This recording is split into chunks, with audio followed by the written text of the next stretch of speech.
Hello student, स्वागत है आपका हमारे यूट्यूब चैनल पे। आज हम कक्षा 10वीं गणित अध्याय 2 में दो चरों का रैखिक समीकरण पढ़ने वाले हैं। Linear equation of two variables, दो चरों का रैखिक समीकरण। सबसे पहले मैं आप लोग को बता देती हूँ कि रैखिक समीकरण आखिर होता क्या है। रैखिक समीकरण वह होता है जिसमें चर की घात एक होती है। यदि हमें कोई समीकरण दे दिया जाए और उसमें चर की घात यदि एक है, प्रत्येक जितना भी चर दिया है उसकी घात हमें एक मिले, तब वह रैखिक समीकरण होगा। जैसे कि हम उदाहरण लेते हैं 3x+2 का। इसमें चर x है और उसकी घात एक है, जानते हैं ना, यहाँ कुछ नहीं है मतलब एक है, तब यह एक रैखिक समीकरण हुआ। यह मान लो कि यदि हमें चर की घात में कुछ न दिखे, सीधा दिखे वो, तो हमारा रैखिक समीकरण होगा। अब इसमें एक चर है इसलिए यह एक चर का रैखिक समीकरण हो गया। और हमारे चैप्टर का नाम है दो चरों का रैखिक समीकरण, तो साधारण सी बात है उसमें दो चर उपस्थित होंगे, जैसे कि 2x+2y, ठीक है, =180। तो हम क्या करें, हम यहाँ देखते हैं कि यहाँ दो चर हैं, एक चर x है, एक चर y है, और दोनों के घात में एक है, मतलब कि यहाँ एक रैखिक समीकरण हो गया। ठीक है, तो हम पढ़ने वाले हैं दो चरों का रैखिक समीकरण। सबसे पहले पिछली कक्षा का हम रिवाइज कर लेते हैं, जो कि हम 9वीं कक्षा में पढ़ चुके हैं, एक चर का रैखिक समीकरण। सबसे पहले हम क्वेश्चन देखते हैं। सलमा अपनी सहेली से कहती हैं कि सलमा अपनी सहेली रीमा से कह रही हैं, मेरे अंक तुम्हारे अंक से दो अधिक है, दोनों अंकों का योग 14 है, हम दोनों का अंक कितने कितने अंक हैं। तब हल, रीमा सीधा तो नहीं बता सकती, तो रीमा मानती है, रीमा कहती है, रीमा माना मेरा अंक x है, माना मेरा अंक x है। तब सलमा का अंक क्या होगा, तब सलमा का अंक क्या होगा, चूंकि सलमा का अंक रीमा के अंक से दो अधिक है। बोली है ना सलमा रीमा से कि मेरे अंक तुम्हारे अंक से दो अधिक है, जैसे कि तो सलमा का अंक x है, तब रीमा का अंक x है, तब सलमा का अंक क्या होगा, रीमा से दो अधिक है सलमा का अंक, तो हम इसमें दो जोड़ देंगे तो सलमा का अंक हो जाएगा x-2। यदि मैं बोलूँ कि मैं आपको 2 रुपये दी और बोल रही हूँ कि तुमसे दो अधिक मैं तुम्हारे फ्रेंड को दी करके, तब तुम क्या करोगे, अपने 2 रुपये में 2 रुपये जोड़ोगे ना। उसी प्रकार यहाँ रीमा का अंक x है, तो सलमा बोली है कि रीमा के अंक से मेरा अंक दो अधिक है, इसलिए सलमा का अंक हो जाएगा, रीमा के अंक लेंगे और उसमें दो जोड़ देंगे, दो अधिक हो जाएगा। ठीक है, तब और क्या बोली है सलमा, दोनों अंकों का योग 14 है, तो दोनों अंकों का योग 14 है। तब दोनों अंक कौन कौन से हुए, पहला अंक रीमा का x हुआ और सलमा का x-2 हुआ, तो हम लिखेंगे x-2 बराबर 14। क्योंकि दोनों का योग 14 बोला है, तो पहले अंक का योग करेंगे धन और दूसरे अंक, और दोनों का योग 14 है, बराबर 14 है। ठीक है, इस प्रकार हम एक चर का तो हम इसको सॉल्व कर लेते हैं। 2x+2 बराबर 14, फिर हो जाएगा 2x 14 - 2। इस अचर को इस अचर की ओर हम पक्षांतर कर दिए, तो ये इधर प्लस में था उधर जाकर माइनस में हो गया। फिर 2x = हो जाएगा 12 हो जाएगा। 12 कैसे होगा, क्योंकि 14 में हम 2 घटाएंगे तो 12 हो गया। फिर x हो जाएगा 12/2। तो ये दो x के साथ अभी गुणा में हैं, वो इधर जाकर भाग में हो जाएगा, तो हमें x 2 एकम 2 और 2 छक्के 12, तो x का मान हमें 6 मिल गया। तो रीमा के अंक कितने होंगे, रीमा के अंक x बराबर हमें 6 प्राप्त हो गया। और सलमा का अंक कितना होगा, सलमा का अंक x+2 है, तो अतः रीमा का अंक हम लिखेंगे, अतः रीमा का अंक बराबर 6 तथा सलमा का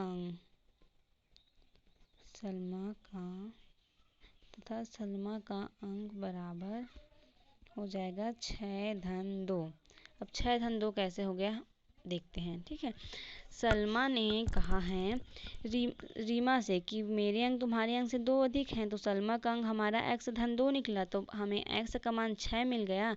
तो हम यहाँ से सलमा के अंक x धन 2 हैं, तो x के जगह हम 6 रख दिए और 2 का 2 उतार दिए, तो सलमा का अंक कितना हो गया? 8 हो गया। 6 और 2 8 हो गया। ये हो गया हमारा आंसर। अब हम दो चर का रैखिक समीकरण बनाना सीखेंगे।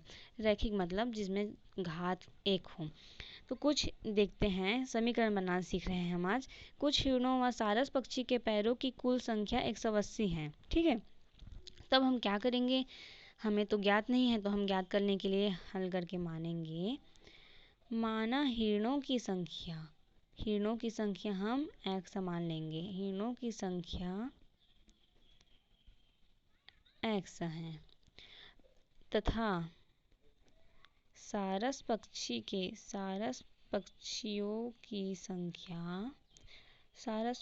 की संख्या y है। तब बोला है हिरणों व सारस पक्षी के पैरों की संख्या कुल 180 है। तब हम जानते हैं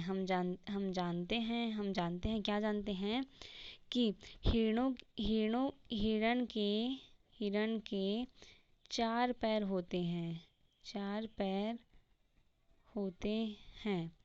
ठीक है, तब हम क्या करेंगे? इसलिए हिरणों के पैरों की संख्या बराबर 4x मानेंगे। तथा हम जानते हैं सारस पक्षी के 2 पैर होते हैं। सारस पक्षी के 2 पैर होते हैं। इसलिए सारस पक्षी के पैरों की संख्या बराबर 2x। हिरण के 4 पैर होते हैं, 2y हो जाएगा। क्योंकि हम हिरण की संख्या x माने हैं, तो हिरण के 4 पैर होते हैं, इसलिए उसके पैरों की संख्या 4x मान लेंगे।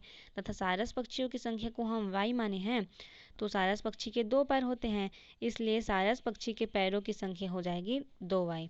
तो बोला है दोनों के पैरों की कुल संख्या 180 है। तो दोनों के पैर हमें क्या क्या प्राप्त हुए? हिरण के पैर 4x प्राप्त हुए और सारस पक्षी के 2y प्राप्त हुए। तो दोनों का कुल योग बोला है 4x प्लस 2y बराबर 180। हम यहाँ लिखेंगे प्रश्नानुसार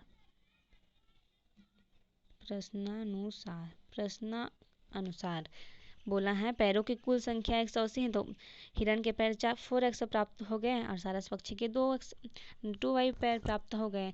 तो दोनों की कुल संख्या 180 दिया है, तो 4x प्लस 2y हम 180 कर दिए। इस प्रकार हम समीकरण बनाते हैं। अब हम देखते हैं क्वेश्चन का समीकरण, प्रश्नावली 1 का समीकरण बनाना सीखते हैं। हमें बोला है पहला देखते हैं, एक विद्यालय के क्रिकेट कोच ने 3 बल्ले और 6 गेंदें 3,900 रुपये में खरीदी। वहीं से उन्होंने 1 बल्ला और 2 गेंदें 1,300 रुपये में खरीदी। ठीक है, तो एक बल्ला तो हम मानेंगे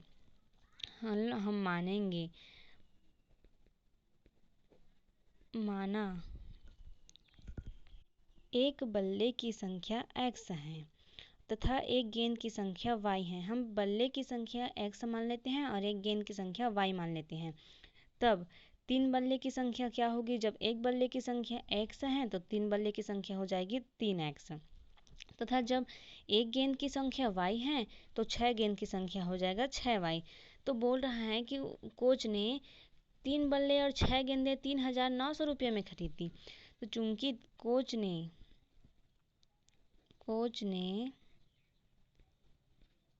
3 बल्ले और 6 गेंदें 3,900 में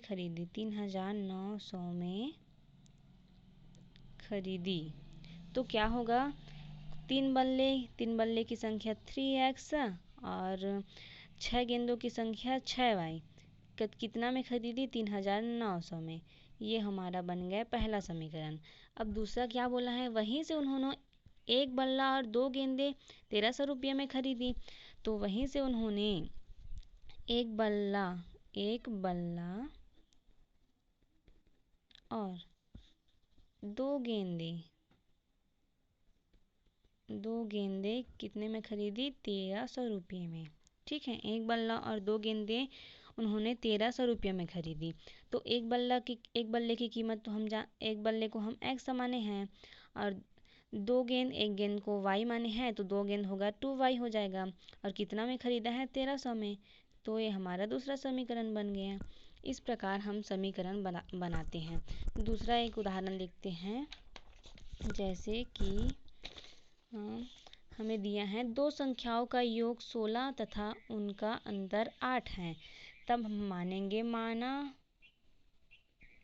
वे संख्या को फिर से एक्स वाई मानेंगे, संख्याएं एक्स व वाई हैं। तब क्या होगा? दोनों का योग 16 है। तब प्रश्नानुसार क्या होगा? दोनों का योग हमें 16 बताया है, तो हम x धन y बराबर 16 लिखेंगे। हमारा समीकरण 1 बन गया। और बोला है कि उनका अंतर 8 है। पुनः प्रश्नानुसार दोनों का अंतर 8 बोला है, तो x माइनस वाई बराबर 8। ये हमारा समीकरण 2 हो गया। ठीक है, इस प्रकार हम समीकरण बनाते हैं। एक और उदाहरण लेते हैं। ये थोड़ा डिफिकल्ट लग रहा है। जैसे कि नरेश ने अपनी पुत्री से कहा कि 7 साल पहले मेरी आयु तुम्हारी आयु से 7 गुनी थी और अब से 3 साल बाद मेरी आयु तुम्हारी आयु की 3 गुनी हो जाएगी। तब हम क्या करेंगे? यहाँ लिखेंगे माना नरेश की वर्तमान आयु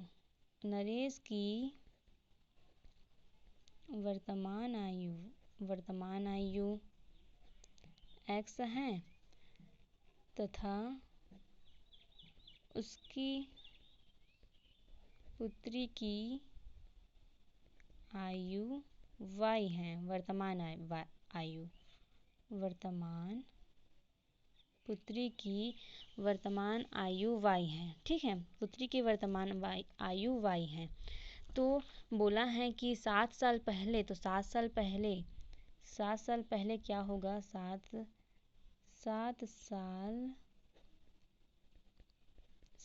साल पहले की बात है। 7 साल पहले हम जाएंगे तो जो अभी वर्तमान आयु है उसमें हम 7 को माइनस कर देंगे। तो 7 साल पहले नरेश की आयु क्या हो जाएगी? नरेश की आयु बराबर x माइनस 7। 7 साल पहले की बात कर रहे हैं, पहले। ठीक है, तथा उसकी पुत्री की आयु हो जाएगी y माइनस 7। ठीक है, तो नरेश की आयु x माइनस 7 हो गई और पुत्री की आयु y माइनस 7 हो गई। 7 साल पहले की बात है। तो बोल रहा है कि 7 साल पहले मेरी आयु तुम्हारी आयु से 7 गुनी थी। तब 7 साल पहले क्या हुआ था? प्रश्नानुसार लिखेंगे हम यहाँ। प्रश्नानुसार 7 साल पहले नरेश की आयु x माइनस 7 हो गई और पुत्री की आयु y माइनस 7 हो गई। तो नरेश बोला है कि 7 साल पहले मेरी आयु तुम्हारी आयु से 7 गुनी थी। तब नरेश की आयु x माइनस 7 और उसकी पुत्री की आयु y माइनस 7 गुना 7 हो जाएगा। क्योंकि नरेश बोला है कि 7 साल पहले मेरी आयु तुम्हारी आयु से 7 गुनी थी। तो 7 गुनी बोले हैं, मतलब पुत्री की आयु में हम 7 का गुणा कर दिए। तो x माइनस 7 बराबर 7 का अब इसके अंदर गुणा करेंगे तो 7y माइनस 49। तो फिर x और इधर 7 को ये प्लस में है, इधर आकर माइनस हो जाएगा, 7y हो जाएगा माइनस 7 और इधर से 49 इधर आकर प्लस 49 हो जाएगा, बराबर 0 हो जाएगा। फिर x माइनस 7y और 49 में हम 7 घटाएंगे तो हमें 42 प्राप्त हो जाएगा। ये हो गया हमारा पहला समीकरण।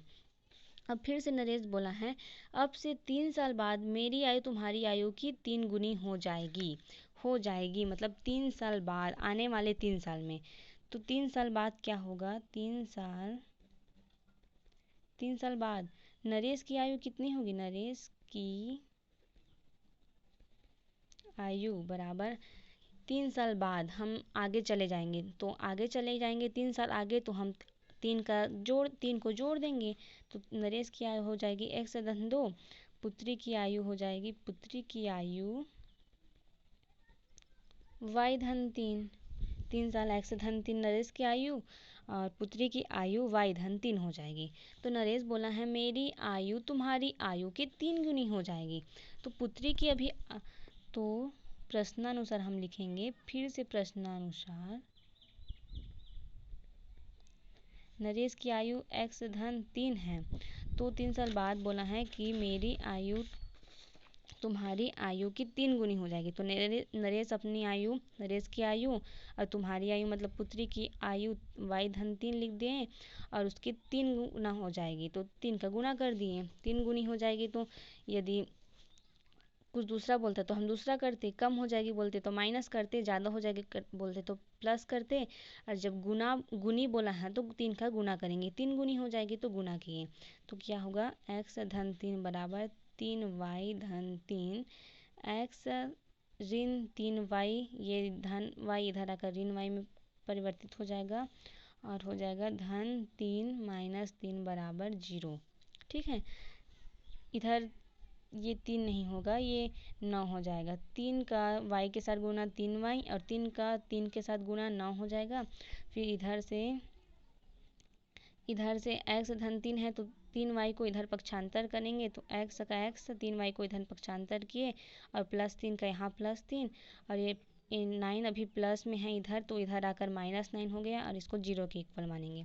तो हमारा समीकरण आ जाए x माइनस 3y माइनस 6 बराबर 0, क्योंकि 9 में हम 3 घटाएंगे तो हमें -6 प्राप्त होगा।